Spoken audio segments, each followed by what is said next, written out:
ఈరోజు దేవుని వాగ్దానము కీర్తనల గ్రంథము 89వ అధ్యాయము 28వ వచనము. నా కృప నిత్యము నీకు తోడుగా నుండజేసేదను. Praise the Lord. My mercy I will keep for him for ever.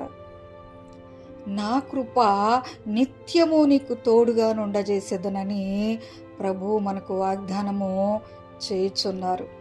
కాబట్టి దేవుని బిడ్డలారా, ప్రభువు కృప కొరకు మనము ఎదురు చూసేవారిగా మనం ఉండాలి.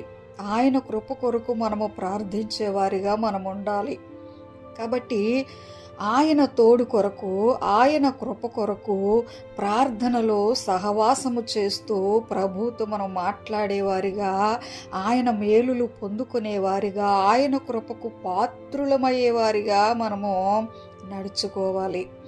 అట్టి కృప దేవుడు మనందరికీ కూడా దయచేయునుగా.